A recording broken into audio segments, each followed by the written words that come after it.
Dear friends, good afternoon. We are happy to welcome you to our today's online study course. So welcome to the new 2023. And now, of course, we have entered into the new energies.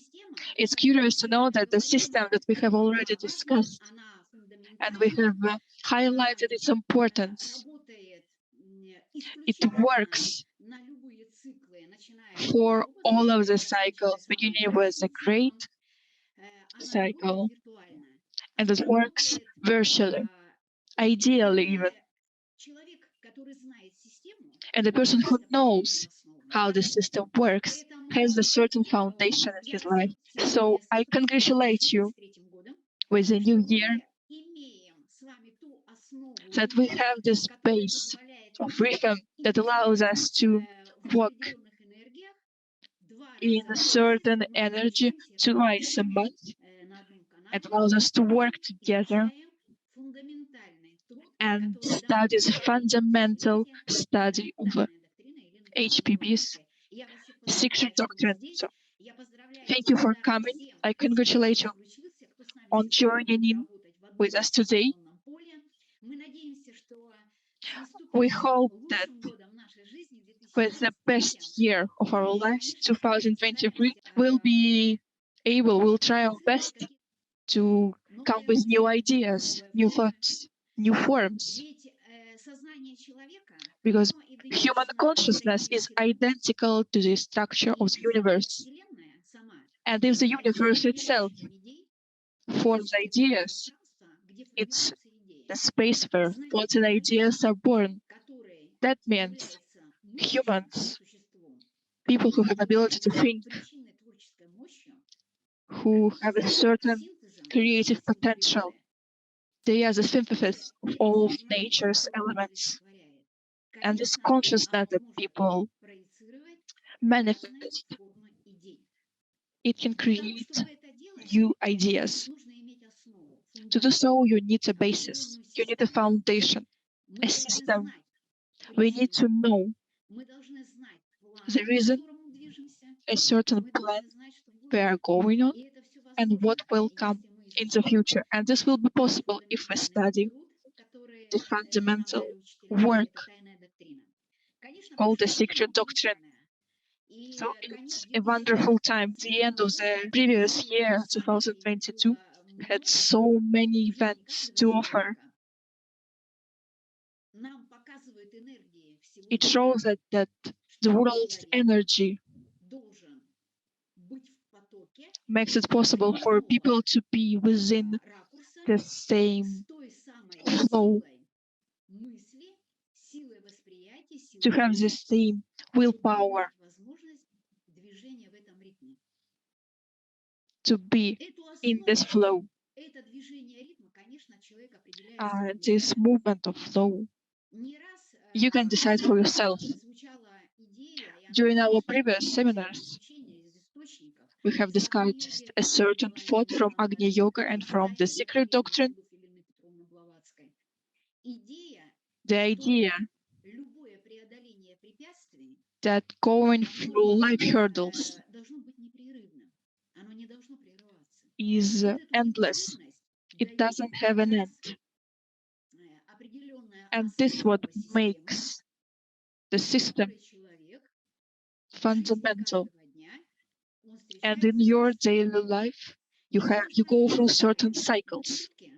So if you imagine your normal day, 24 hours, when you wake up, you do something, you go to work, for example, you have a certain energy, then something happens, or you do something at the end of the day, at night, and then you have a new day.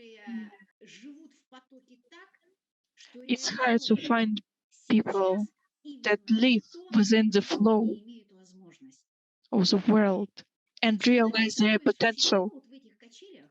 Humans are such creatures that live and experience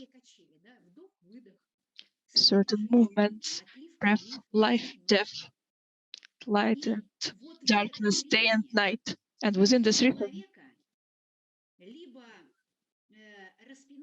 a person can either expand on this cross and go from different cycles, or he can make a synthesis and merge the cycles together. If a person has the willpower to merge these completely different cycles, he can prosper in life. And this is a symbol that you are on the right path. If you're on the path, so you are moving. And if you're moving, you're creating your ideas. And if you're moving, you're losing a certain flow, a psychological, your physical flow. And nothing can make you stop. No matter what happens, if you merge together two cycles and you're in the center of this path, the flow will depend on you, if you're within it, or how you can enter it or exit. You know how it works, and you know where you are headed, because you have the basis and you have the knowledge. Your intuition tells you what will happen next. And this is an endless road, an endless life of human's consciousness within the universe. Once you're able to do that, no negative wave will make you stop. It will help you grow as a person. Because waves of human perception, it doesn't mean that when your energies are low, or when your energies are high, and maybe when you're depressed, you're sad, and negative thoughts make you sad all over again. If you have the knowledge and the intuition about the evolutionary path, that every cycle has an end, that everything has a point of an end at the beginning, and the fiery energies, the world of the elemental spirits, where the universe has been born. If you don't divide these concepts and you follow the idea in the Secret Doctrine, there's a concept of blind faith, because we don't know everything. We're just on our journey to learn everything about the world. And we're trying our best to be better, to be pure, to gain more knowledge. So, of course, we start with the hierarchy. The universe has a hierarchy.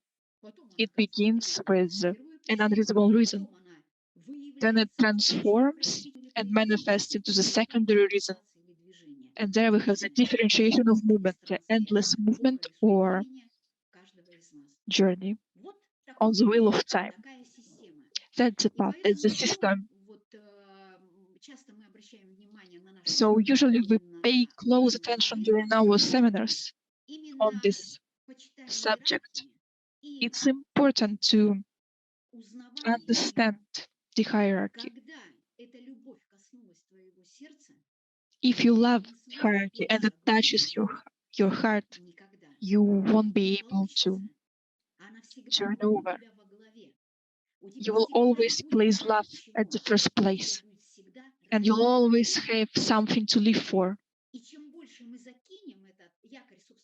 And the more you use this anchor of your understanding, as HPB says, the Secret Doctrine is given to us to learn how to live in great cycles and move within this evolutionary path as an individual part of the universe that has its own thoughts and creative energy, as a solar part, as a solar energy, because the sun gives us the energy, the warmth, the light that produce life. And humans are the sun. Your consciousness is the sun. And within certain cycles, the sun was a human, like other planets. So the concentration of forms, whatever you want to call it, a comet, sun, a planet, a meteorite, all these things have gone through their cycle and been a person.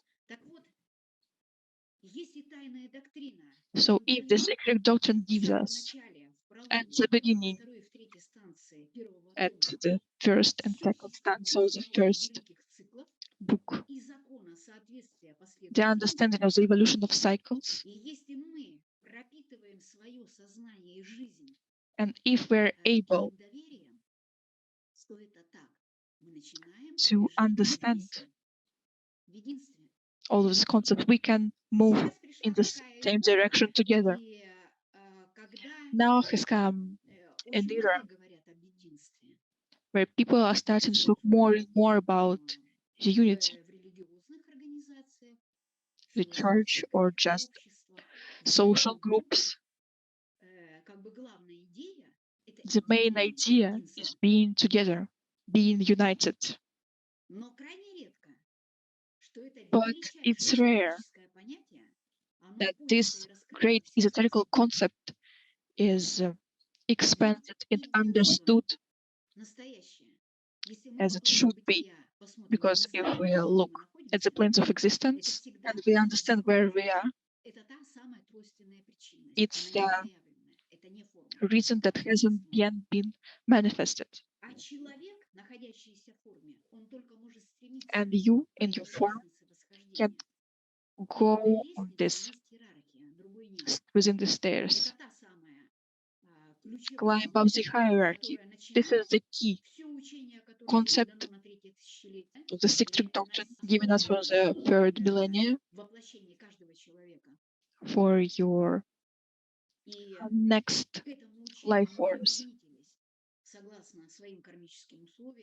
And we, with our karma, with our fate, we have been attracted to the Secret Doctrine, because no matter your reincarnation, it's the end result of all of your previous lives. So what you're having now is the work of your previous manifestations. And now is a wonderful time, the time of energies, when a new cycle is beginning, when science, religion begin to synthesize this great idea, the idea of unity.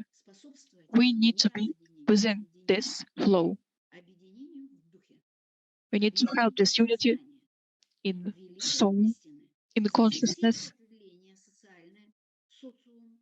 so within the social groups, communities, and so on. They all have one fundamental system.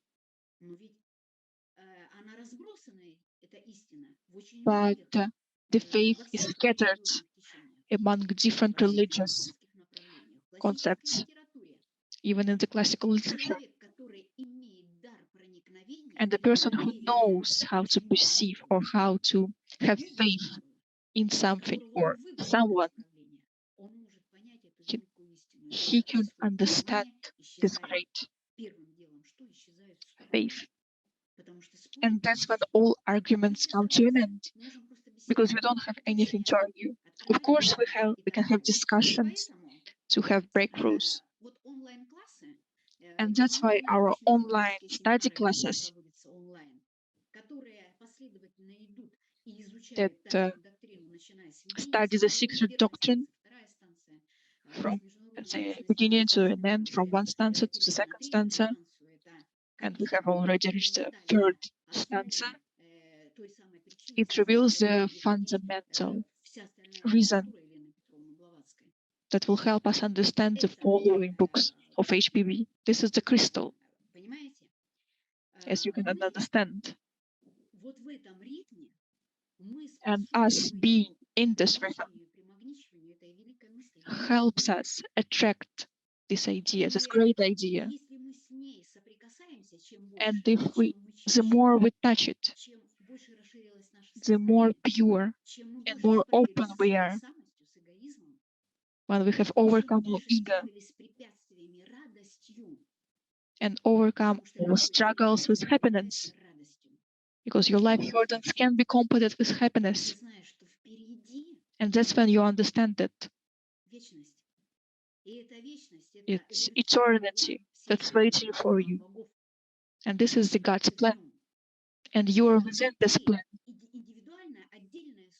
And as an individual being, you're still a part of something. You're not alone in the universe.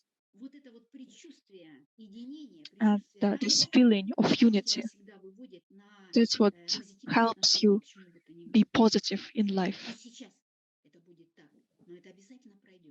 And even if something not going wrong right now, someday it'll go away. So that's how I want to open our new 2023.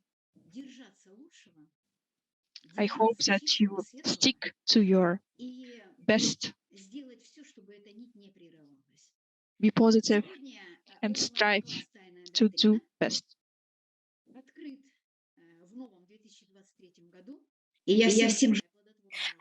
So I wish fruitful work, new revelations, new insights to all of us. And here we go.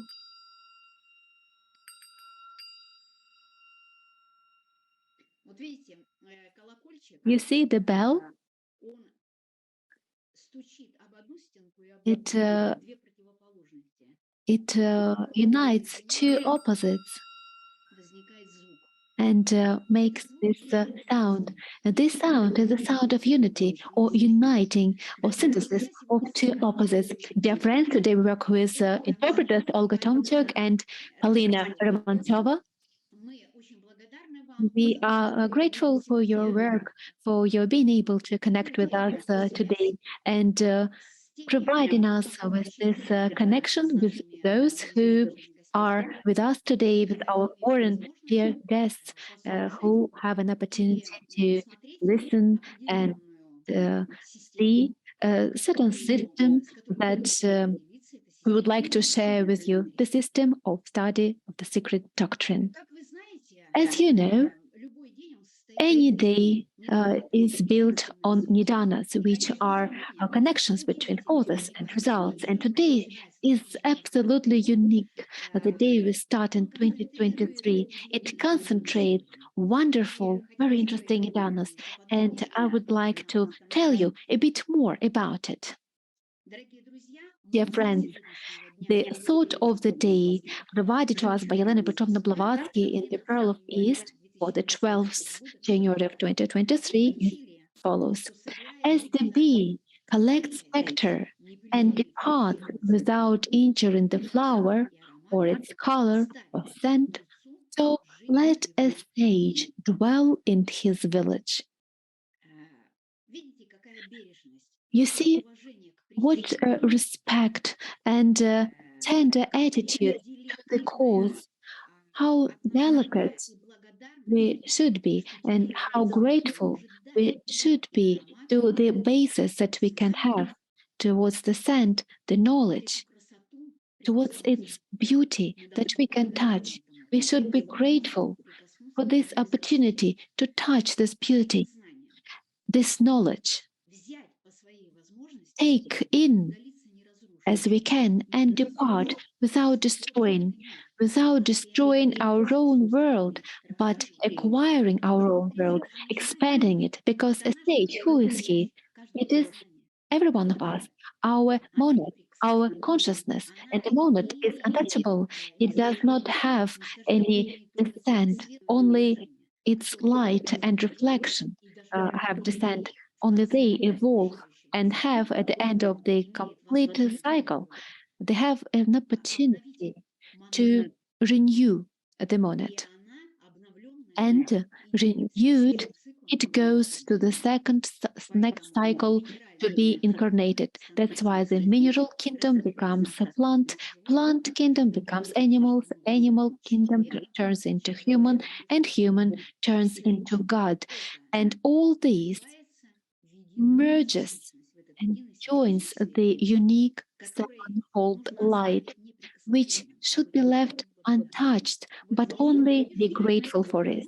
And in this thought, I see that what is expressed, the veneration of this now form, the veneration of the cause from where everything starts, this gratefulness of taking from this field of space, if you can take this idea, and the more decent way you realize it, you implement it, a higher quality you can achieve, the more sent, more powerful, more knowledge you may have.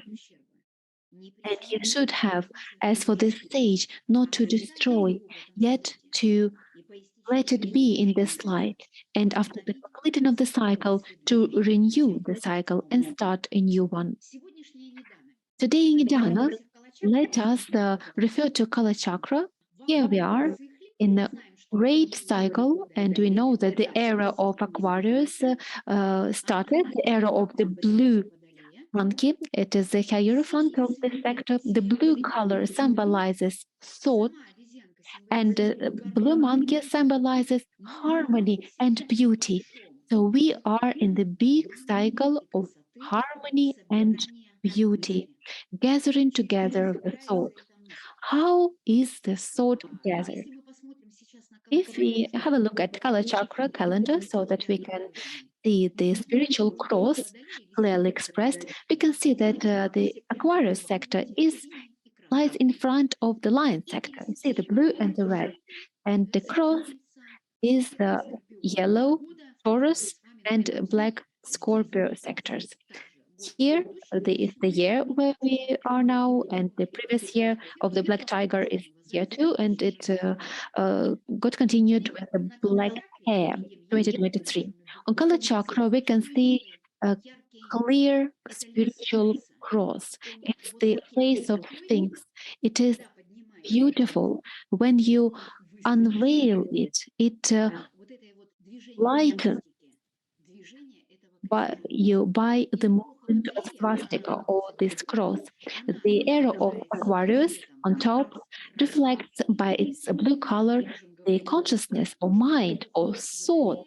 And the arrow of Aquarius is the new concentration of consciousness thought when the human being learns how to think, learns how to be aware, independent thinking. The century where we are now is a smaller cycle. It is the year of the white dragon. According to the constellation, it is number 3. And if we define the constellation of the first Aries as Atma, red, second sector is yellow or Taurus, Buddhi, and in the sector of Gemini, blue one is Manas. What can we tell about this constellation? Is that the century of the white dragon is a century of complete wisdom. The white color is the element of ether, metal is completeness, and the dragon symbolizes wisdom. What would you like to draw your attention to? Is this in this constellation, Hierophant of this constellation is the blue dragon, which strengthens the energy of the century. The blue dragon is a wise thought, the movement of the thought. So 100 years, the human being should learn the complete wisdom. If he learns how to complete any situation and become wise, Hierophant gives an impetus, a movement to this wisdom through all nidanas in this constellation. This is a very strong, strengthened energy of the nature of the white dragon. The year that we are now in, this great day, is the year of black hair. Hair symbolizes knowledge, and black color is the element of the water, akasha, or primordial energy, which means this year all humanity is given an opportunity to learn or to accept the primordial initial knowledge. The primordial knowledge, you see, the hair itself is under 37th number in Kala Chakra. 3 and 7 is 10. The number is the symbol of movement or Sephiroth. The Sephir, if we take a circle and diameter, will divide it in two parts, symbolically joins two opposite semispheres, we will have this number 10, which symbolizes the movement of the sphere. So the primordial knowledge has this power of synthesis, this power of uniting of two opposites. And a human being who will be in these energies will have this opportunity. Have a look. The year of the black hair, Nidan of the black hair, is under the ray of space, the moon. So it is a thought or movement is everywhere in the space, which is itself has bigger cycle than 1 year. The Nidana itself is under a certain direction of space, and this direction is called a material realization. You see, this is the yellow color and it joins two sectors, which is the opportunity of primordial knowledge, the opportunity to learn how to join, to merge this opposite. We have also an opportunity to realize, to implement it in the matter. A great year of the black hair and wonderful, surprising energy which helps us. Now we are going to have a look at the cross of the year. The cross of the year is the following. The black hair is in front of the black rooster. The black rooster is symbol number 7, symbolizes the first logos or the teacher or the voice of the silent. It is crossed by two nidanas, which are nidanas of the yellow horse and yellow mouse. The yellow horse symbolizes justice or law, the yellow color, buddhi or wisdom, and a mouse means gathering or the movement of karma. Now we're going to have a look where we are at the point of the year of the black hair. How can we have an opportunity to acquire this primordial knowledge, to learn how to synthesize it, how to join this opposite? We can do it through our own voice of the silence that we can hear, through the black rooster, which is our higher energy, our master, through the movement or gathering of karma, which is the light of the wisdom, the yellow light, and through the movement of the law. And the law is the law of justice. Here, through these nidanas, these opportunities, we may have a chance to learn the primordial knowledge, the knowledge of the cause. The year will be very interesting. The months is the month of the black mouse. The nidana of the black mouse, as you understand, also doubles this cross, the cross of the year in different element. The mouse symbolizes karma. Black color is primordial karma, which means that all months we are going to be in this nidana, in the primordial movement of the karma. Have a look. This is the first nidana, which is if we divide the world the higher and lower world. It is the first which meets the consciousness of the person at its descent. The white war finished the material world, and in this world of the spirit, which is the first nidana, is the black mouse, the primordial karma.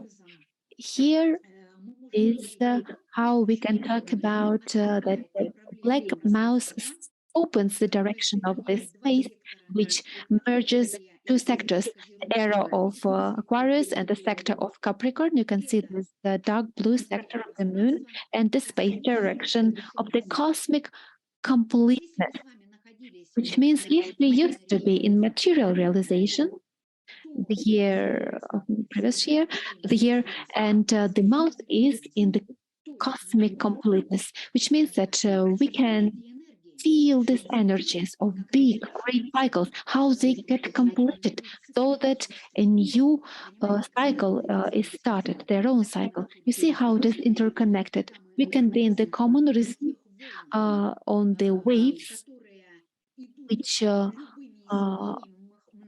prone to change, and we are on the top of them. And any wave, even the negative wave, will act positively for us. These are the energies that we may have. The 12th January 2023 is the week of the Blue Rabbit. The Blue Rabbit is in the same sector of Sagittarius, in the sector of cosmic completion. It has the number 49, together it's 13, and 4 unites and manifests the idea of your inner understanding of the soul. So rabbits symbolize wisdom and thought, and it's in the ray of the Saturn, the seventh ray that merges together all of the previous energies. And Saturn, being the green color, begins the time. It pierces the space that symbolizes thought. So time pierces, thought pierces time. Apart from the violet ray that stands for space, and Fahat, the crystallization of the creative power that divides the consciousness into two halves. Fahat has two energies, to unite and to destroy. So Saturn gives an impulse to unite together the time of the beak of the blue rabbit that stands for wisdom, knowledge, and thought. It's also within the prophetic ray, the ray of thought that pierces time. So it opens you endless possibilities this week. And today, I would like to discuss separately is the Nidana of the blue horse. It's in the direction of space, where we have the ball of wisdom, the blue color, Venus. We can call it the human consciousness. And the Nidana of the blue horse, within Buddha, the yellow color, is the central point. And the horse is the law. Blue is the color of thought or time, so the law of time or thought. But we know that in this sector of Virgo, there is also the blue Shakti. So the blue horse symbolizes Ichhaya Shakti. It's the power of thought. We can say that it's the muscle of our thought process.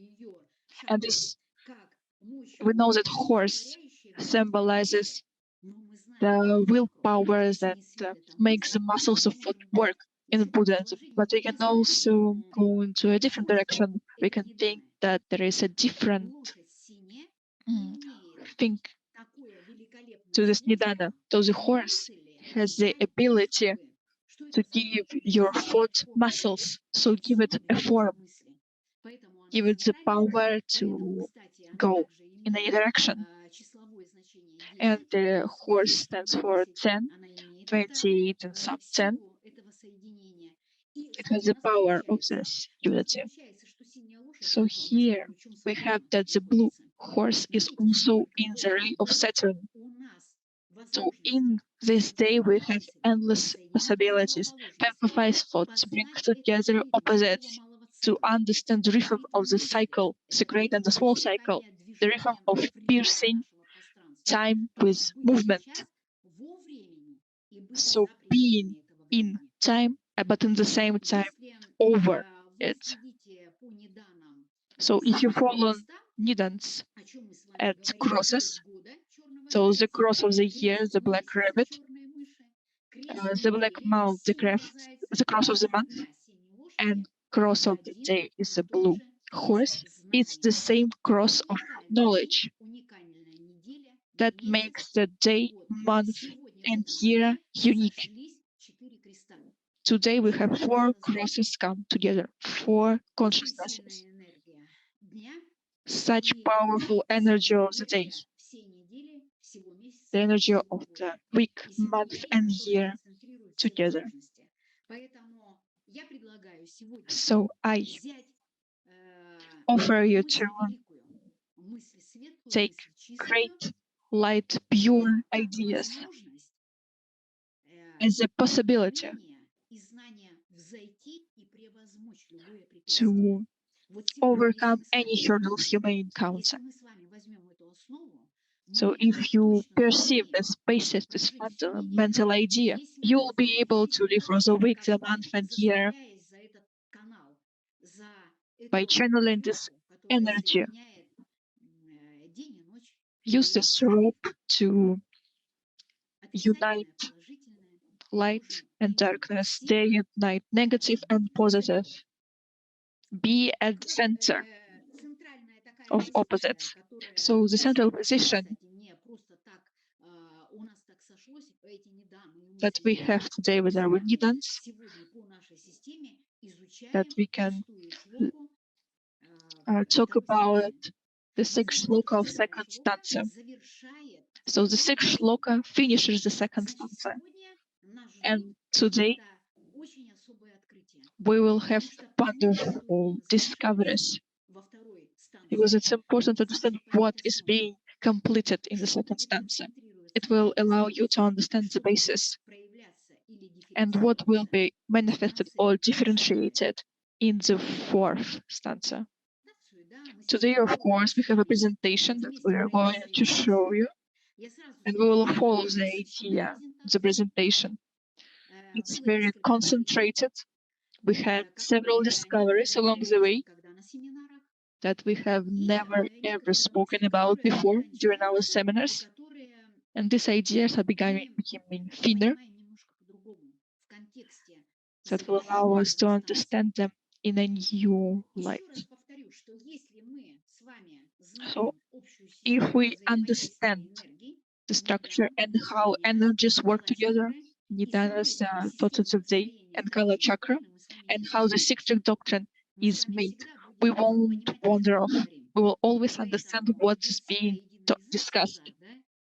So the main language center that has later turned into Sanskrit, that the Secret Doctrine was written in,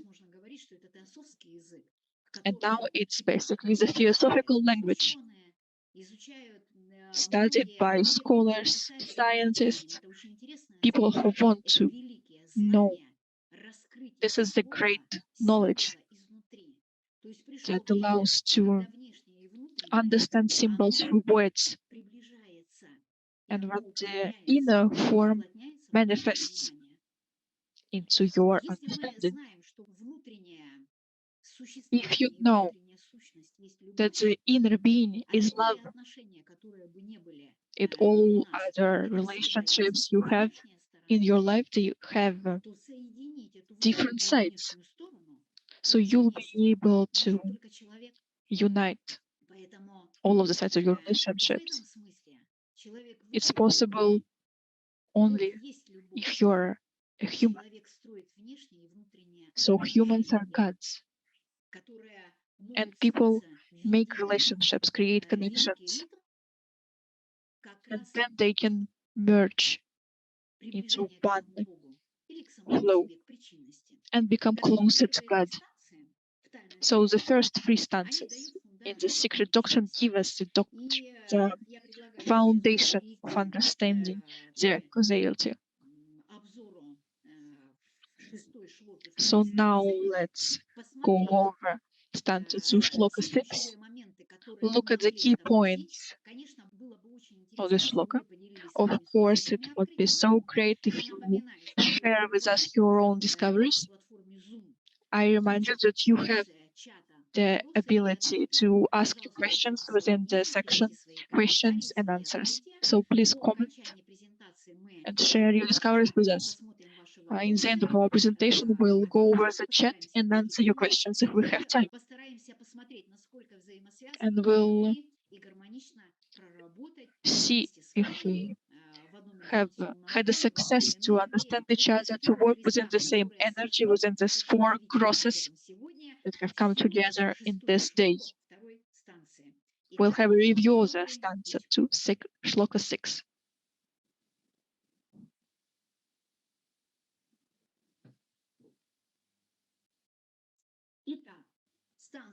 So, stanza 2, Sloka 6.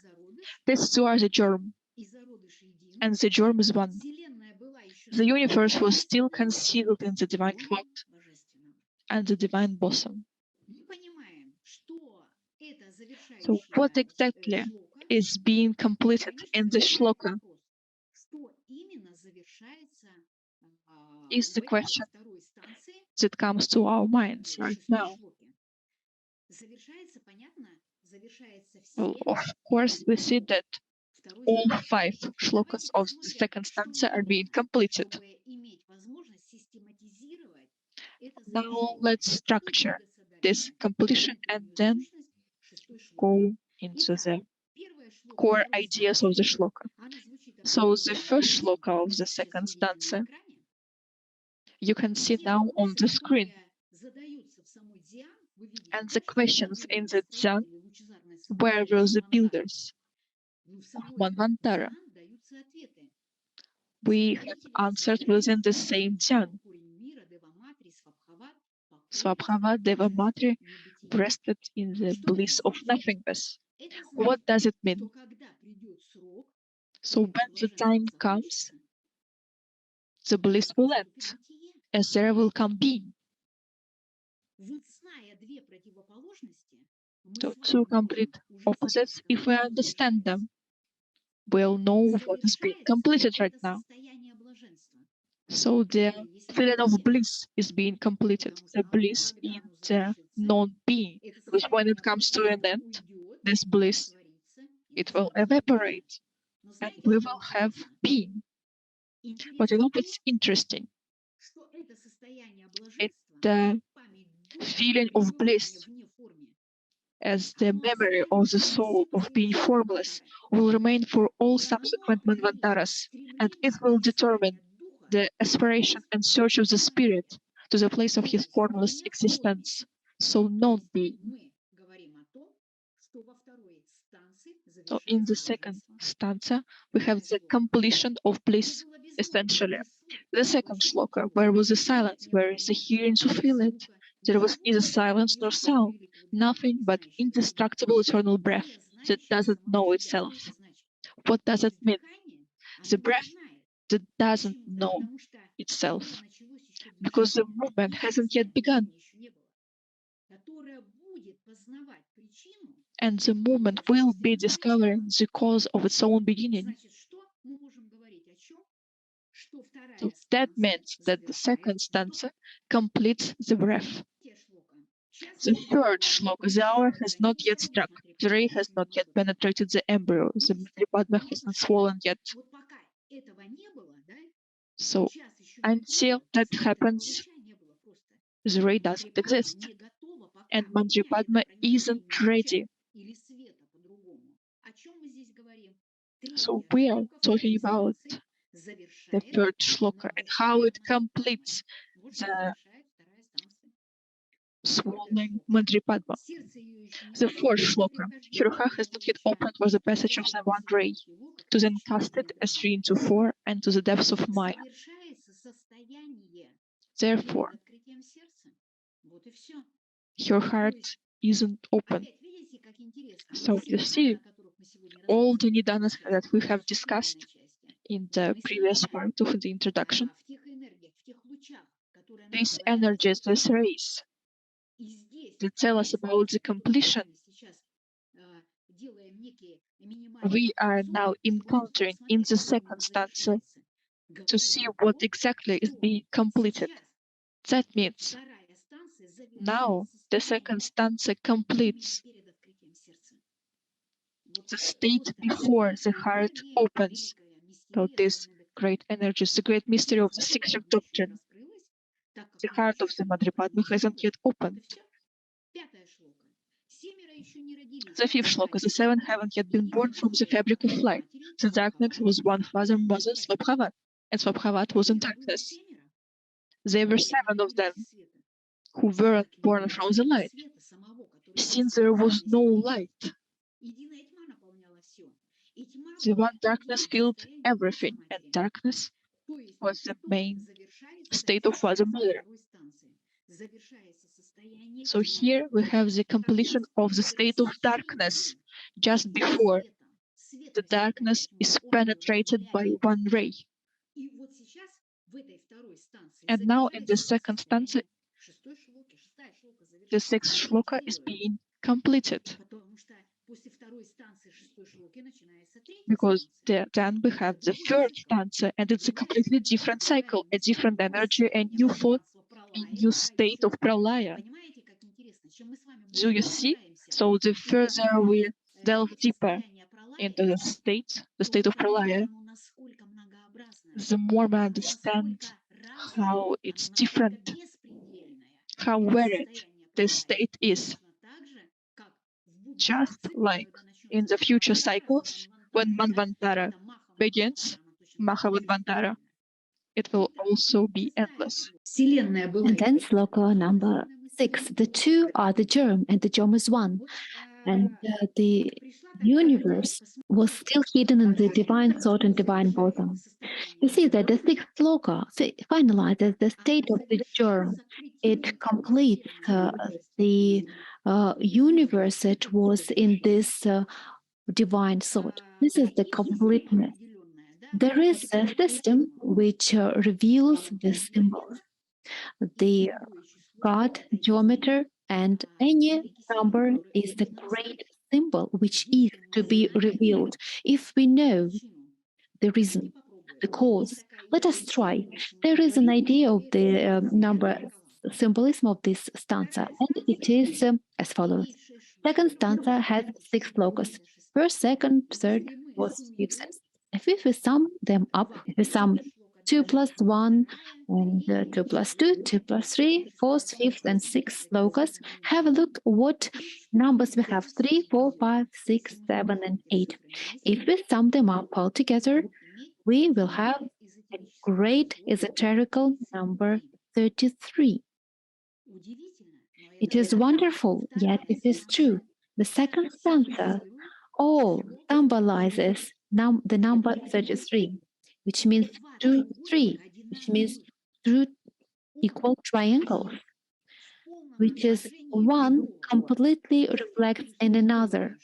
You understand that 3 plus 3 makes 6, the sum is 6, and 6 corresponds to the 6th sloka, and these two are the germ. These two, 3 and 3.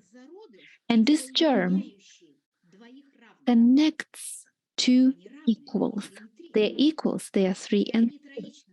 And they are threefold in their essence, which means, what do we understand here?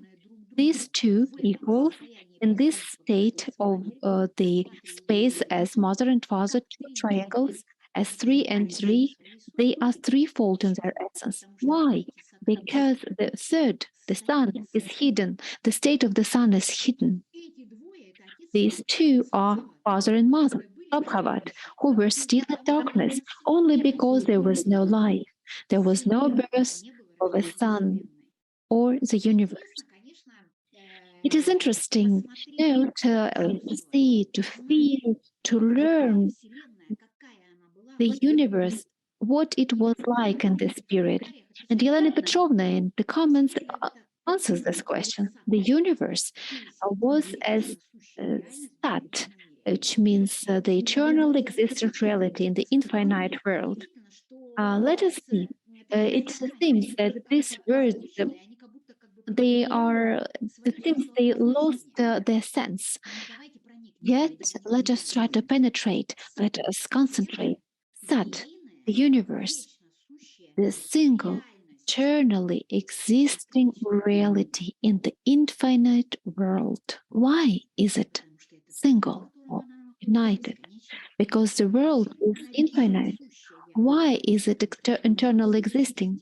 Because it is in the eternity, in this endless, limitless world, and it is real because it exists there, yet it is not manifested. It is a great, great, which tells about the universe in this period. It is essence of the divine essence. Yet we cannot tell about it as existing because it is not manifested. If it does not exist, we can talk about it about potentiality. Yet it exists as absolute, as beingness, because the only absolute being exists, which precedes all the manifested, all the being. It means causeless being, unmanifested being, the universe, that which defines the spirit of pralaya. It is in this state, the opposite of to the being, which is cause. The absolute being as a state of the universe at this period. This is how it is, the absolute being. Yet, what state is that? It is a state when the divine thought becomes crystal. It is a state. We know what is crystal. Crystal is a concentration of light. Crystal is a fiery, great thought, the itinerary of movement. It is a concentration, at least three, that gives the fourth state. And it is described beautifully. The crystal of thought is immortal. The fiery energy is imperishable. The fiery will, the originator of the fiery crystals of thought, is immortal, and its ruler is a man. And Arhat is a conscious, fiery, creative center of crystals of fiery thought. Solar natures bear the emphasis of fire energy, and it gives light. Do you remember in the beginning we were talking about the sun as every thinking being, every man is the sun, and this sun nature has to be kept, has to be preserved in order to give light, not only to our own consciousness, which should be understanding and clear, but which should give light and help others. This is where the essence, sense of evolution lies of this hierarchical ladder. So, what are the energy crystals? They are converters and conductors of the physical plane of etheric energy. The strength and type of crystal radiation depends on its individual characteristics, which means that the etherical energy is completely different on different planes of existence, of different density and different time or state of mind, consciousness, or universe. Yet these energy crystals may be conductors of any etheric energy, whatever name it has. Jiva, prana, yuva, fahat, psychic energy. Who are these conductors? Who are these crystals of thought? As they cannot be completely independent or the being which can create its own space by these crystals, by its creative power, which is a man. the power of the irradiation of crystals depends on its individual characteristics, on its density, on the density of the etheric energies, which conductor can manifest them in the world, because you can create a crystal which generates thermal, electrical, and other types of energies. The heat, electricity, we know that it is a kinetic energy, and other energies are psychic energy which flows all around the space and has a great power. These are the crystals of the soul. And it is clear that the divine thought itself is the crystal of true absolute being with the past and the future, the complete merging of the past and the future, which provides the crystal of the eternal now. What else is the divine thought? It is the eternal now, eternal present. And in this thought, the eternal present was hidden in the universe as a germ in mother's bosom. So the thought is reflected in the secondary or manifested cause. How we can understand it? The manifested cause is always secondary. That is it. And unmanifested cause is the primary. Yet causeless cause is eternal. This is the causality of all the being. Unmanifested cause, primary, the thought which is secondary or reflection of the primary, as well as Brahman. Elena Petrovna provides this correspondence in the comment to the Sloka. We know that there is Brahman, this state, which is unmanifested. It is an absolute secret for the human mind. We understand that it does not have a beginning, doesn't have gender, yet there is its reflection.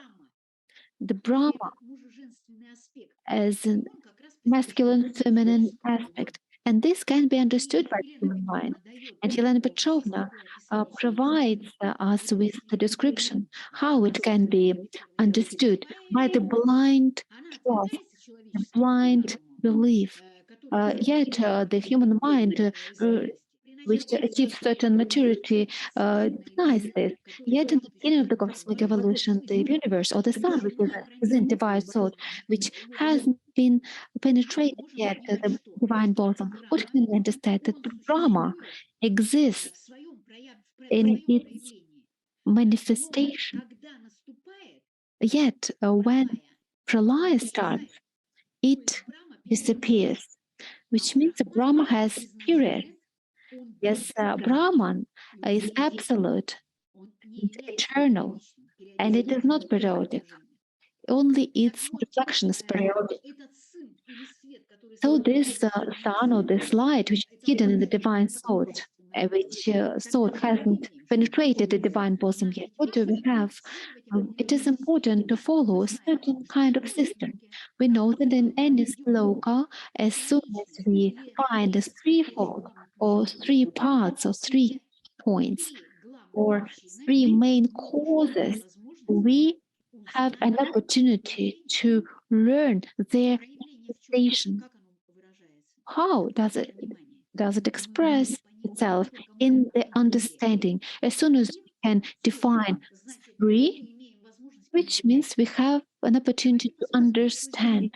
Let us see, what can we understand here? First of all, the divine bosom, the divine thought, number 2, and the universe, number 3. 3 parts of any sloka means the revelation of the reason. What is a divine womb? Is the place of the development of the universe. And the thought is the ray, sun, movement, the emerging of father and mother. It has to give birth to itself, or manifest, or start the movement in this space. And the universe is the primary cause. This is the explanation of the causeless of causes and manifestations and reflections.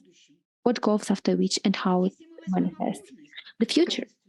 If we take a circle, the symbol as the divine thought, Whatever is closed, it is not manifest, it is latent. Yet the divine thought should break the circle, divide it, then it manifests itself. As soon as the circle divides and we have manifestation, it manifests as a penetrating ray, yet it passes through the states one by one. It passes through 7 veils to reach only one task. Which task? Has to reach the germ. How? 7 stages have been passed, which means 7 veils, 7 periods, 7 cycles from the hidden stage or the complete circle till its manifestation.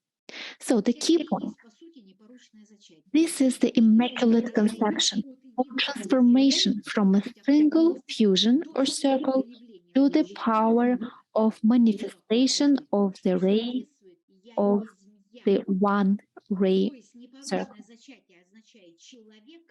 So Immaculate Conception means a person illuminated when a person meets his higher self and begins conscious actions.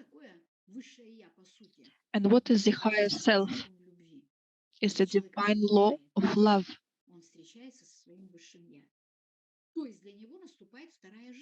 So this is basically the second life.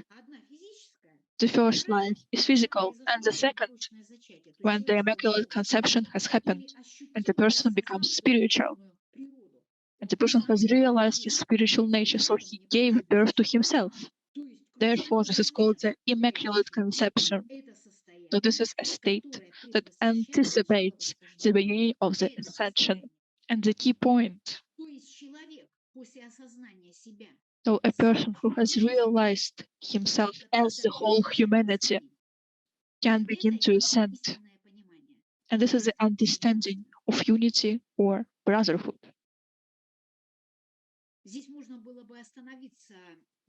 Here, of course, we could also talk a bit further, but it opens such a vast possibility to talk about different concepts on how different consciousness understand brotherhood or unity. This is what we have discussed in the beginning of our seminar. So in this shloka, we answer how the person who have realized himself as the individual part of the whole understands his responsibility with the universe, because he understands the unity and brotherhood. That's when he can perceive and distinguish between fair and wrong. So in symbolism and sacred geometry, sixth shloka corresponds to the tetragrammaton. And the sixth shloka is the second, or it's the last shloka of the second stanza. It is an understanding of the state before differentiation, the third state of the sun. This is mental breathing, or the creation of the universe. This is the mystery. And tetragrammaton is described by HPB as Melkot. When the groom comes to the bride on earth, he becomes humanity. So this is the merge of two energies, of feminine and masculine. This is the state of Malkut, or the 10th Sephiroth of Tetragrammaton. So in this shloka, HPP talks about Malkuth. So let's delve deeper into this concept. So Malkuth is the 10th Sephira, or pride. So Sephira is the emanation of the deity, the parent antithesis of the 10 Sephiroth. When she stands at the head of the Sephiroth tree in Kabbalah, the Sephiroth, or the Holy Elder, is a divine mind, like Sophia, and it's the first emanation from the infinite, or Ein Sof. In the description of Malkuth, it said that Sephira towers over every head. It means that the 10th sphere marks the completion of all processes represented on the tree of life. And in this respect, it should be recognized as the most important of all Sephiroths. So, the 10th Malkuth is the completion of all processes. So, yet again, we're talking about completion. The 10 Sephiroth is a step-by-step process of the manifestation of the divine plan of creation. So, how is it manifested? Through Keter, ground, Chokmah, wisdom, Bina, understanding, Chesed, kindness or mercy, Gebura, severity or power, Tiferet, the sixth or beauty, Netza, eternity or victory, Hod, splendor, Yesod, foundation, and 10th Malkuth is kingdom. These are all Sephiroths described as the channels of the divine creative life force or consciousness through which the unknowable divine essences reveal itself before humanity. Unknowable essences can reveal themselves through kindness, mercy, severity, beauty, eternity, victory, foundation, kingdom. And this bride, Malkuth, is the bride who has accepted and merged all of these conductors of divine emanations. So Sephiroths, of course, are divine emanations, and they take root in eternity. And usually their form is described as fire. And it's interesting that the 10th Nidana of Kala Chakra is the red mouse. Mouse is karma, as we know, and it's in the red ray, Mars, or fire. So fire symbolizes basically this Kala Chakra. So let's look at the planes of being.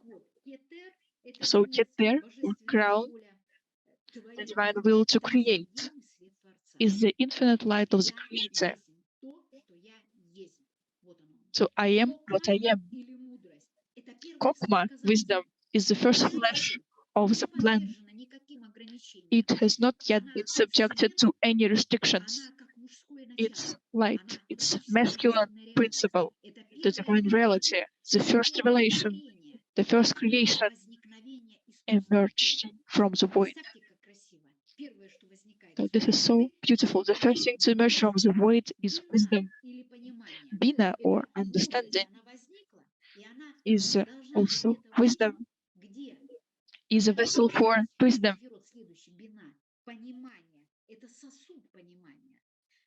The vessel of understanding that accommodates the boundless light of Chokmah, or wisdom, and it endows it with awareness of breadth and depth. So it's a feminine principle, according to HPB, and this feminine principle generates freedom, reason, understanding, warmth.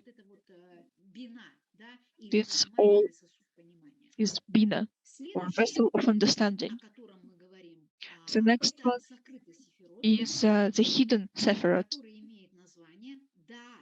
called DAAT. It doesn't have a number, and it's not the fourth because it's hidden.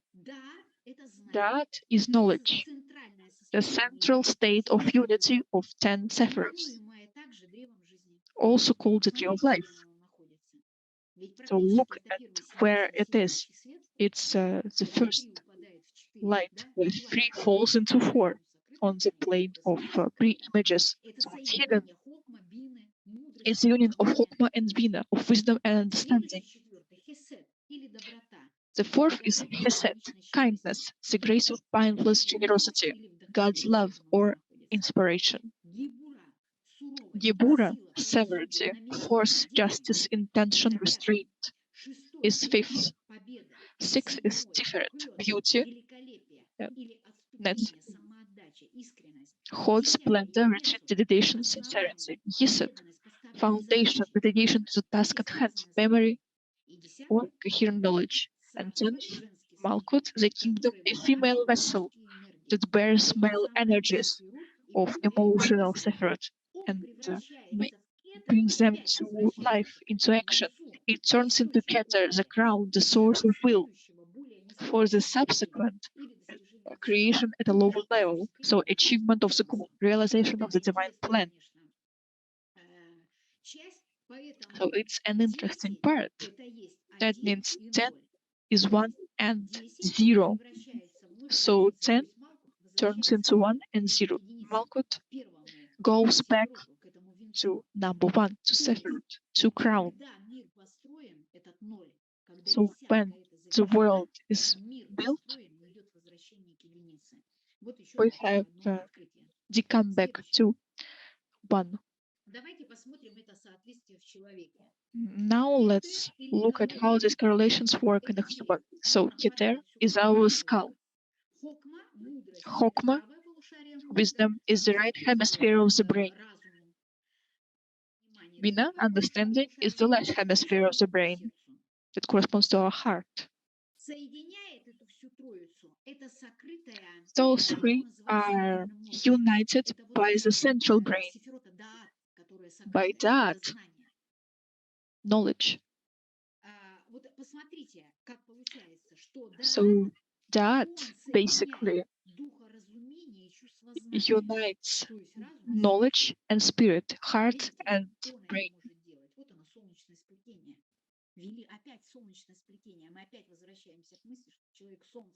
And so here again we remind ourselves that humans are close to the sun. They're basically the sun.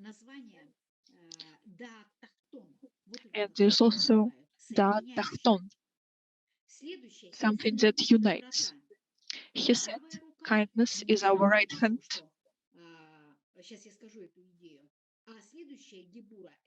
And Gevura is power, our left hand. So you know Chesed, right hand. We know that the right is our wisdom, brain. So the brain needs to be kind. So not the heart, but your brain. And Gevura, left hand, is power. Left is the heart. And Gevura gives power. So the heart needs to be strong. So it's vice versa. The brain is kind and the heart is powerful. That's why we have 10 fingers on our hands. And Chesed and Gevura are united in this number 10, when both hands are working together. And this is the feeling of wisdom and understanding the spirit. They are basically working in harmony. Tiferet, beauty, is the torso, both front and rear side. Netzach, victory, is the right foot. So yet again, the right foot, the victory of the mind. And Hyot is glory, the left leg. And left is heart. So you have glory in your heart. The divine emanations declare the glory of the heart. And yet again, we have 2 legs, so 10 fingers on both feet. So when you walk, you use both your legs. So 2 legs or 10 fingers. Yesod is the base. Is the divine sexual organ, both female and male. Basically, it's a space where you have the potential germ that can manifest into the light, the sun. And then we have Malkut, kingdom, or your mouth. So most spiritual revelation are a form of words. So when we are talking or have the logos, we unite all 9 Sephiroths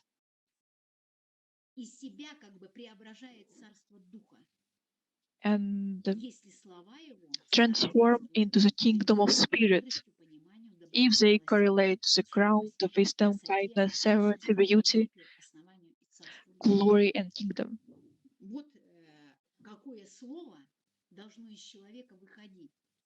These are, so you need to speak with divine words to become closer to God, to become God itself. And of course, we need to talk more about that, the hidden Sephiroth.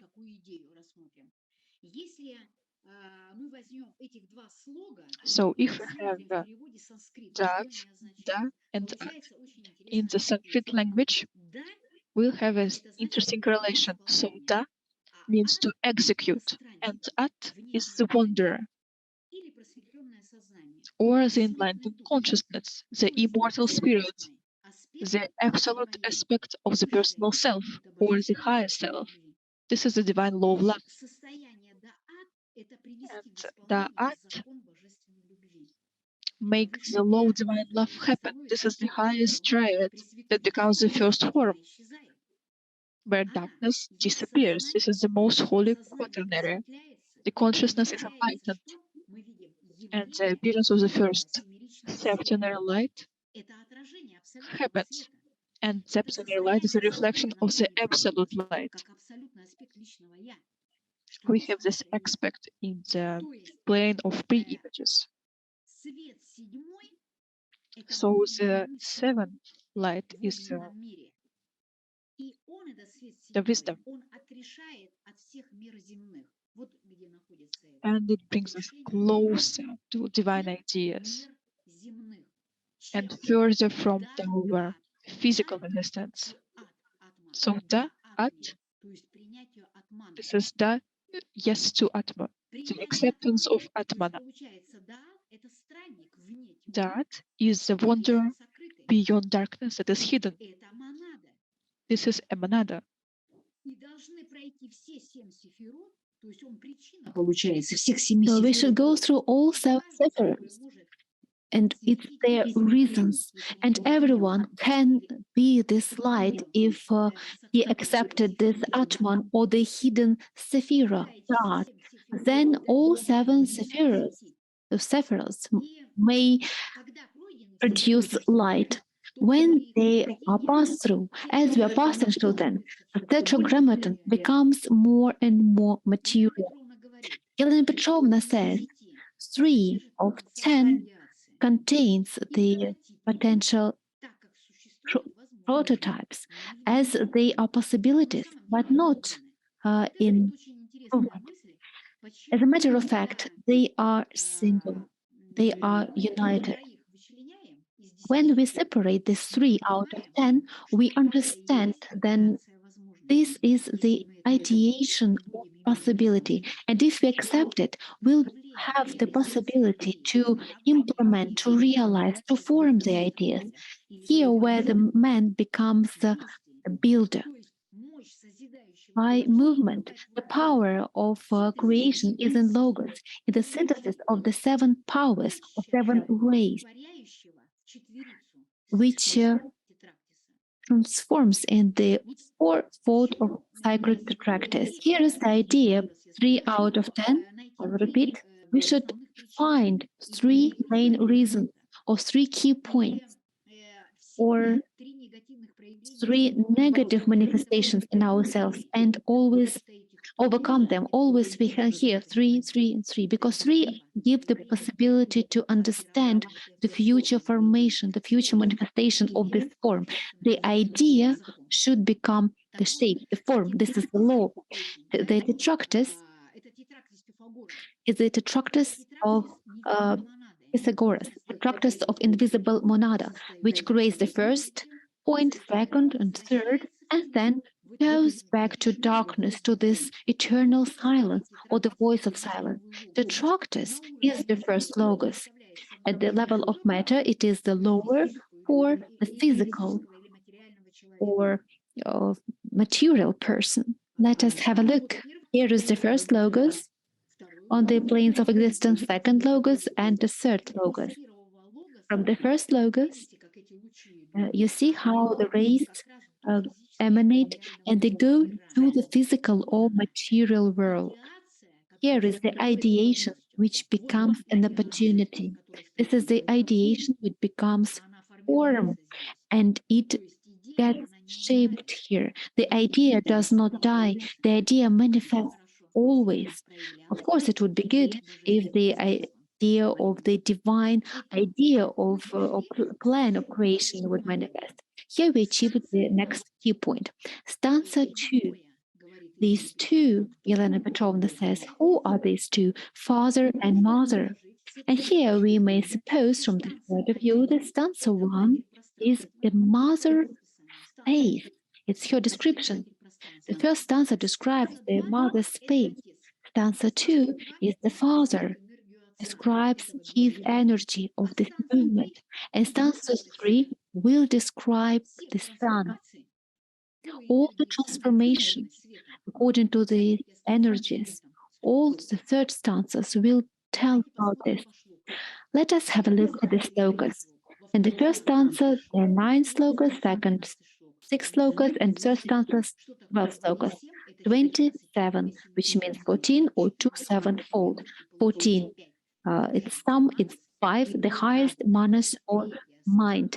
Third stanza, from the first, second, and third together, tells us about the highest mind or Mahat unmanifested, the Mahat which concentrates on the crystals of thought and its description, where it was, how it penetrates, and how the heart of the universe opens, the Matmas falls, and the ray that penetrates, all the mystery that begins. All this is about the mind. So undifferentiated primary matter has not yet been fertilized by any influence in space and time, yet the quality of fertility is already inherent in it initially. Thus, what is radiated or born due to the presence of this natural property, which is not born in the full sense of this world by primary matter, it simply begins to exist through the medium.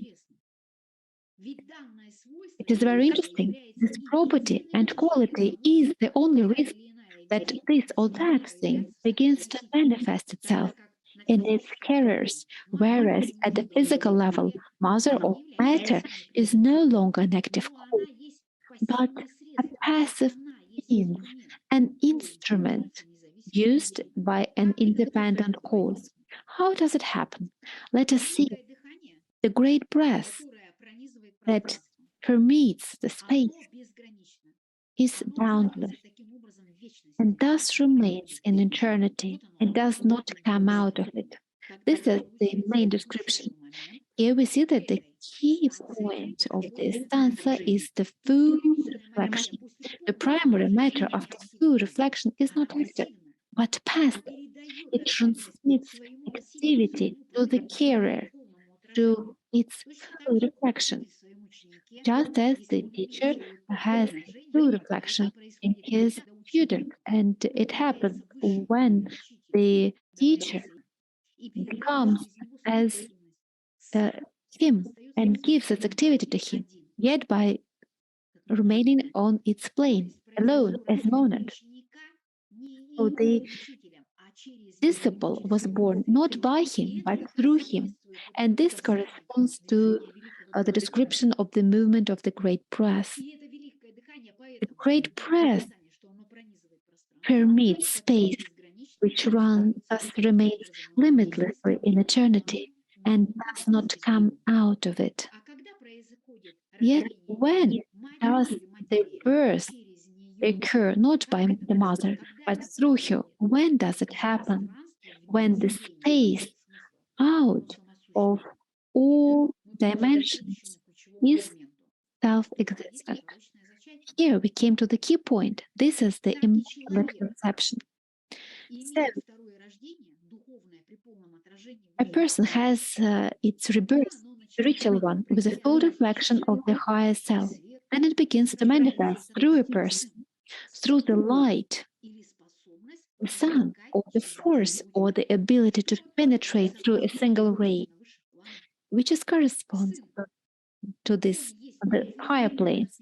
The sun is an indifferentiated cosmic portile, matter in its infinity is reborn on earth as the son of the earthly Eve or Mother Earth and becomes humanity in its totality, past, present, and future.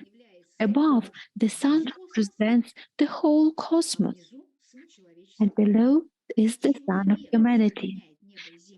The man unites the heaven and earth. This is when we say about the kiss of the heaven and earth, the fruit of divine love. It happens when the man merged the heaven and earth. Symbolically, the triad or the triangle becomes, as Elena Petrovna writes, a four-letter Pythagorean sacred number or a perfect square, and on earth a sexagonal cube. In other words, the logos becomes a tetragrammaton, or the three turns into four. What do we have? Tetraktis is the symbol of monad. Tetraktis is the crystal of thought. So remember, we talked about it before. This is a sacred four, the tetrad. This is what by Pythagoreans swore by, and this was their most binding oath. This unity, this sacred meaning, being the same as tetragrammaton. First of all, is the one, the unity under four different aspects. Then it is the main number, 4, tetrad, which contains a decade, or 10, the number of perfection. And finally, it means the primary triad or triangle, 4 letters. Name of the God that we cannot pronounce. This is what the Pythagoreans swore by, the oath to the voice of silence. In the power of mind, the power of thought, and power of non-manifested potentiality, idea. This is what Pythagoreans swore by, as we understand now, if we start to learn it through these aspects. So in this period, we understand that there was no separation, since the sun had not yet been born. There was no complete reflection. We see that the second stanza of the sixth Sloka, it is description of immaculate conception of the universe. This is where we are. This is what it is about. Yet for the human being, it means to return to his true higher self, to nurture it. It means to give true form to our own body. The true form of the own body, it is awareness, consciousness, not the physical body. Through the unification of all bodies, and we should become light carrier of the power of reason. So the key point of the sixth sloka, which completes the second stanza, it is the complete fusion of the first father and second father into a single germ for the manifestation of third or son of the third stanza. This is how this potentiality develops. 3 reasons will give the power of manifestation when the germ in its complete reflection of the higher by merging a fusion of mother and father will give the power to the second material reason and the symbol of the tetragrammaton, Sloka 6. The germ is 1, 6, or tetragrammaton. This is what we have. It is obtained by the fusion of the forms, the third person singular for the past, present, and future tense. The sense of tetragrammaton, as some understand that it was, it is, and it will be. And how certain scientists suggest the qualification as it was, it is alive, it exists, It will be. The God told to Moses, I am existing. So it was in the past, present, and future. These two are the germ, and the germ is one. The universe was still concealed in the divine thought and the divine bosom, which means that I was not yet formed. It was the single entity, the single number for the present, for the future, and the past. And this is the single germ. Thank you very much for your attention, for going with us through all this path and being with us when we were revealing these insights and key points. And you see how this stanza itself was built. It's just wonderful. In the beginning, we were talking about the thought of the day, about nidanas, how they influence, how they merge, how what is their fusion today, what is the space formation, directions, and crosses, and how chakra defines it, and what is the secret doctrine tells about it. And you see the key points summarized all these notions in the system. It made all these ideas thinner, more subtle. It formed them. This is how the creative power acts. This is how a human being unites the past, present, and future.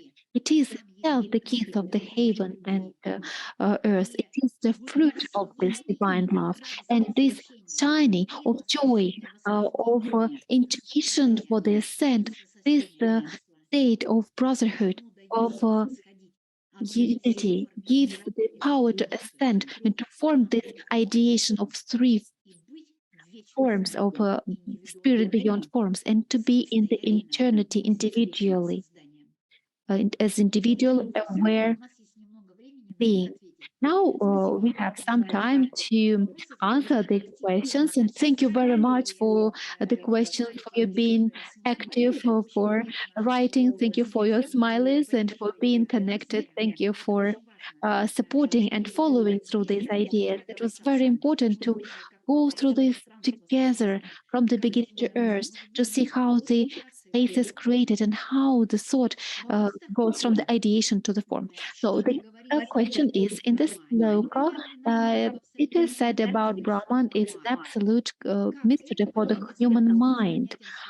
How can we refer this notion to Svabhavat that was also in darkness? So here we have to understand that Svabhavat is something that is beyond the limits. It is not the state of Brahma, not manifested. Svabhavat state is the essence and the spirit of substance. There is a substance and there is its spirit or its essence. And this is Svabhavat, and this is love. And the divine law of love is the higher self. If you go through the planes of existence, Svabhavat is in this sphere with the triangle which corresponds to monad. And everything is logical. Yet Brahman is three planes of being, the big cycle of the big space, the great space. It is the reflection of non-being. This is the difference between them. Of course, you may find the correspondence. Yet I would try not to risk not to go through this path because the secret doctrine learns us how to concretize, how to give more exact notions. Because when we understand the differences, the minor differences exist between the completely equal notions. So when we understand the differences, then it means we understand the system and we will not lose our path.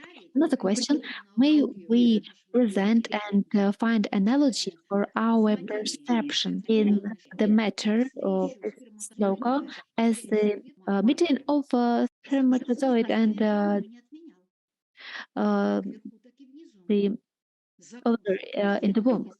Yes, there are universal laws, the laws of the consequence of correspondence. If there is a divine bosom, divine womb, if there is a penetrating ray, if there is a germ, and if there is the sun and manifestation of the universe, we can find a correspondence to the human being conception.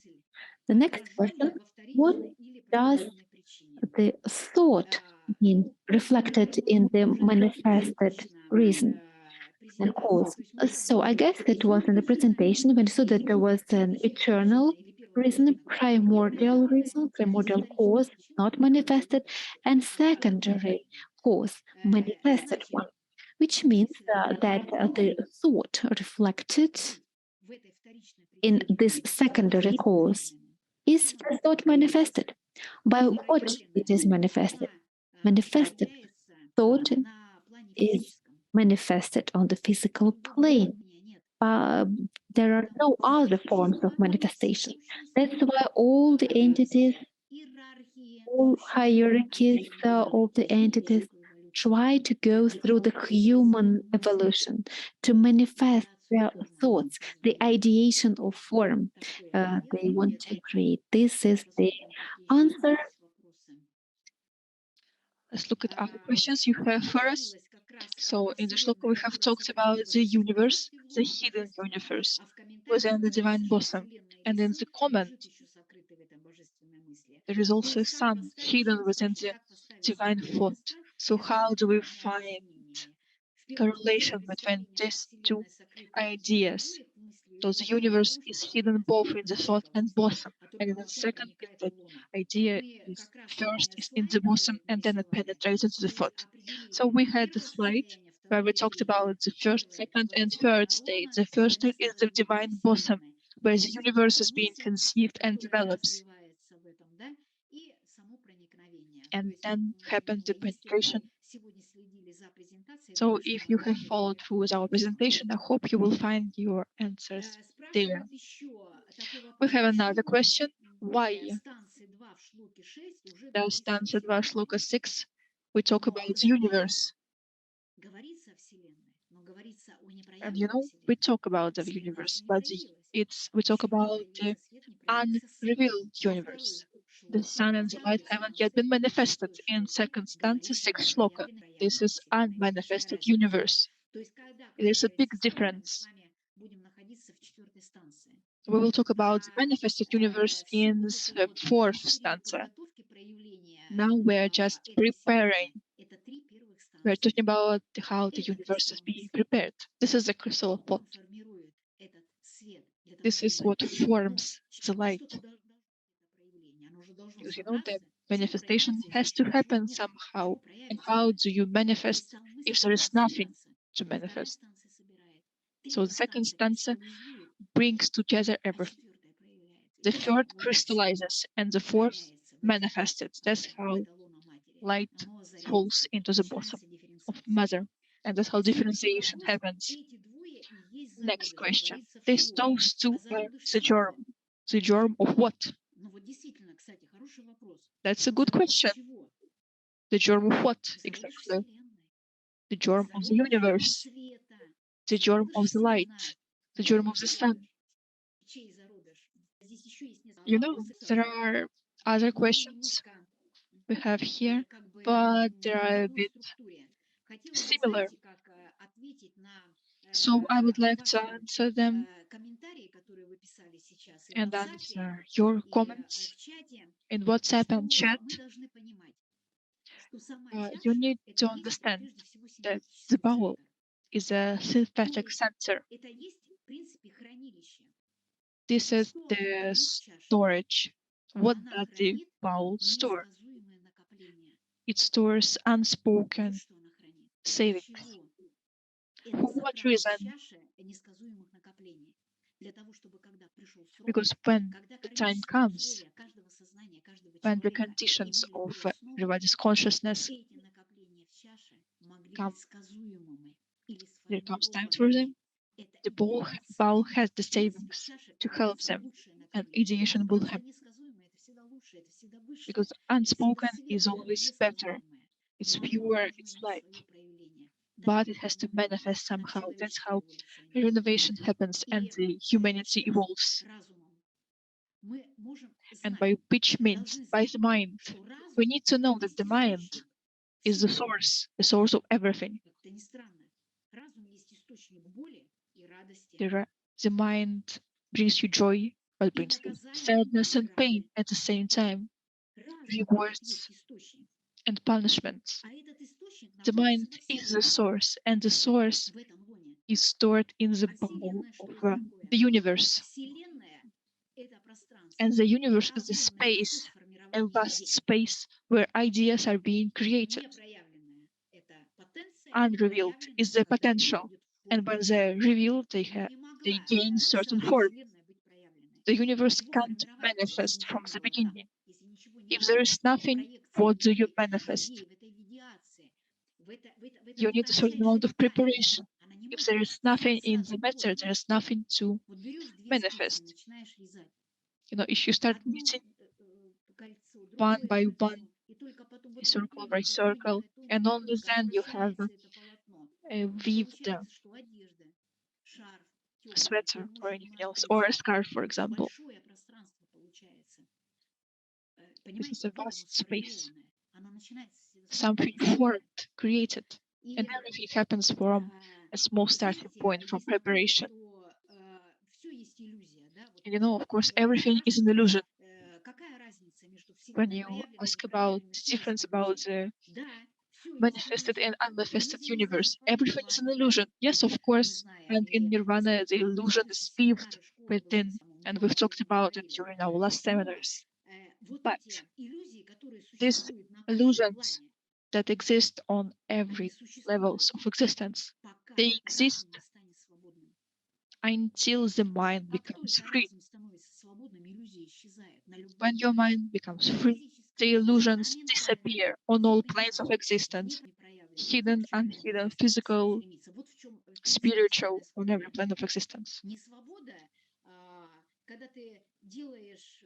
And you don't understand that this freedom isn't just your freedom to do anything you want. No. People are interconnected. It's the mind that needs to become free. And when we understand that at this earth, what we're living through, this is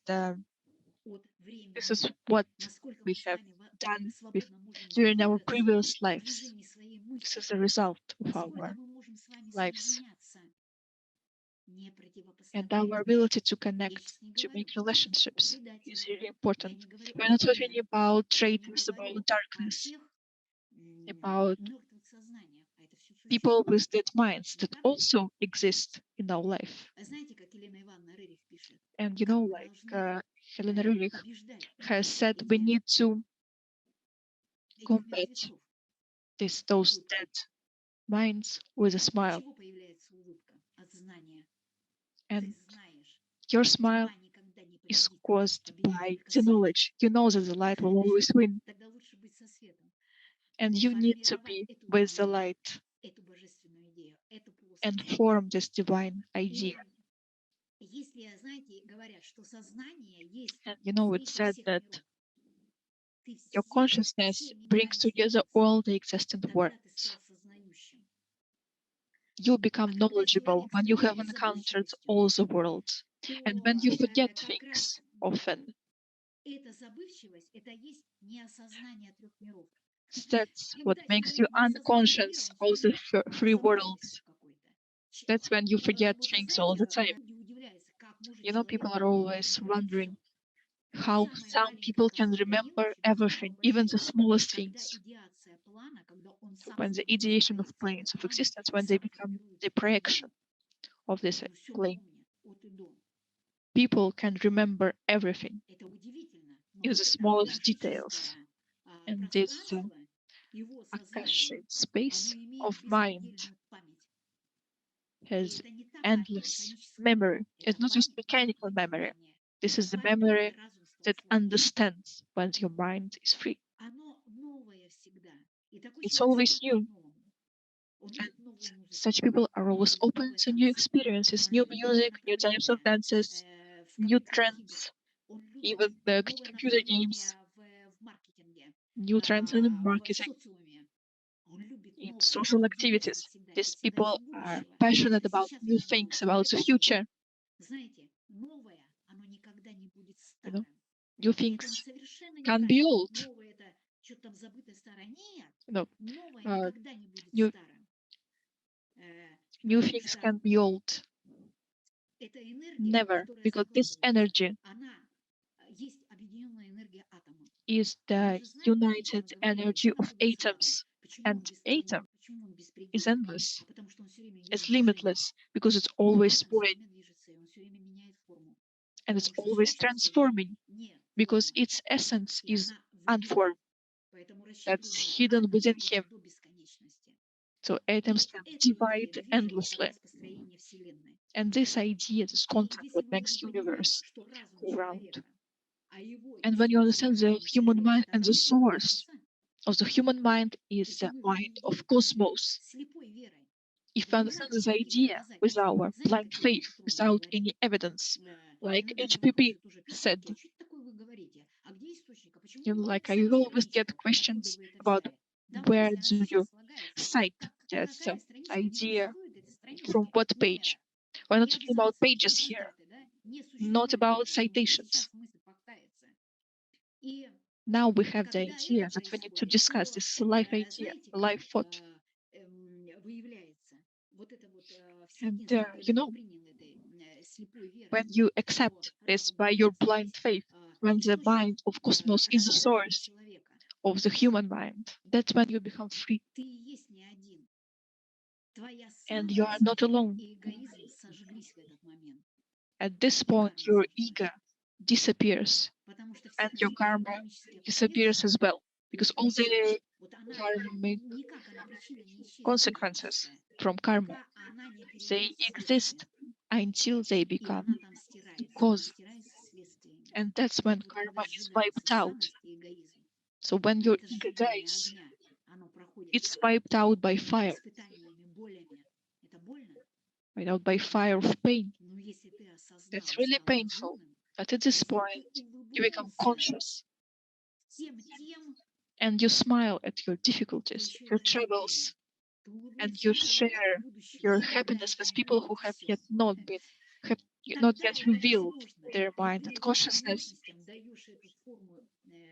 You share the possibility, and you create the ideation. When a person is deprived of the power to reveal the cover of the absolute, because the absolute is unknown and limitless, and the free spirit can perceive the nature of the primal source, where he has taken, where he's been birthed, and when he will come back at an end. The memory of the spirit is, you remember it, because otherwise the evolution wouldn't have happened as according to the God's plan. So the spirit, the memory of the spirit is really important. So one and all the causes wiped out by consequences, that's when a person is able to unravel this matter. That's when karma is wiped out and you were rebirthed. This is the Immaculate Conception. So each day you are being reborn. There are new nidanas each day, new possibilities. Take action.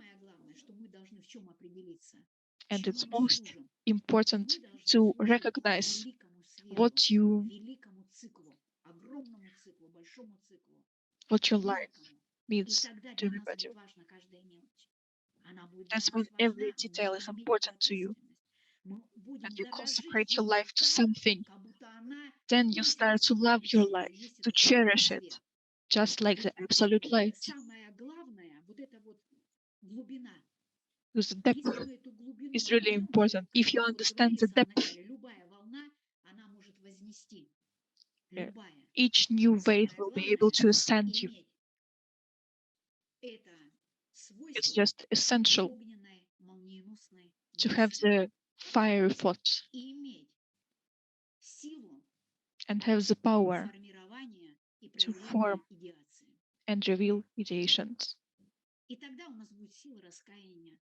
And then you'll be able to have the power to repent, to understand your mistakes, to ask for forgiveness, to acknowledge our wrongful doings, because at this point we will love the person we have done wrong as the absolute light, as the sun. So we need to unite our small consciousness with the great consciousness. And then at the end of the cycle, we will join in at the same path together. Thank you very much. This is a bit unique for us. This seminar and the Sloka, the sixth Sloka that has revealed all the 6 natural powers, the powers of Shakti that we haven't yet touched. But when we'll review the second stanza, we'll come back to them again. You know, how each Sloka reveals the power of each Shakti. If you, in your astral life, in the astral world, you understand them, you accept them, you have the absolute light you can share with people. No one can affect your inner state. Outer state, yeah, of course. But your inner love is indestructible. It's eternal. It's in you. It's a love for eternal light that you have. And usually you meet people who are conductors of this light. When we love these people, they bring this light to us, and we accept them as they are. We don't change them. We try to become better for them, more pure, and that's when we accept other people. And at this point, we join in the same path together. So the system, or we follow to study the Secret Doctrine, is alive because it's joined by practice, by Agni Yoga, this vast knowledge of ethics. And it's sad to recognize, to see some people disagree with the translation of the Secret Doctrine, and they follow only the English translation of the Secret Doctrine. This translation can't, reveal to you the beauty of the language of the Secret Doctrine. Those words are the hidden essences. The great center, the Sanskrit, is the inner state of love that we understand and smile at. We're happy when we understand this love. That's what the great knowledge gives you. Happiness and the ability to smile no matter the state of the world, no matter where you are, because you have the power to forgive people. Because we're all united. And it's so natural. Everything becomes natural to you. And there are no regrets, to just a big flow of knowledge and system. So, dear friends, this is the end of our seminar. It's time to say goodbye. Sorry if we haven't been able to answer your questions. We will answer them during the next questions. Write to our email. We'll stay with you. Please join our next seminar, 28th January, the international online class. We'll have new speakers, maybe a bit unexpected. It will be an interesting review of the third stanza, second shloka.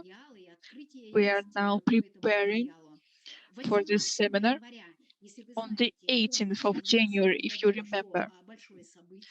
In 2022, we had the new international center named after HBB, directed by Professor and Doctor of Physical Sciences Расщепкин Sergey Pavlovich. He has a cycle of seminars We'll have the second seminar on January 18, Physics and Theosophy, look into the future, the concept of virtual particles and the physical vacuum. The 8th of January is Wednesday. The seminar will be held at 6 p.m. Moscow time. So 12th January, we have this online class. 18th of January will be the seminar of Professor Reshchupkin. And the 28th January will be the international seminar dedicated to the third stanza. And I'm enough for the stanza. So thank you very much for our technical team, our interpreters, Olga and Polina. Thank you for your work. And of course, thank you to all who helped us prepare the presentation, the video materials, the technical team. Thank you so much. Let's stay together. See you soon, 20th of January, 3 p.m. Moscow time. Light and love. Спасибо. Всего доброго. До свидания. Thank you and goodbye. The Secret Doctrine by Blavatsky. Dedicated to all true Theosophists. Book of the Third Millennium. Blavatsky only knew.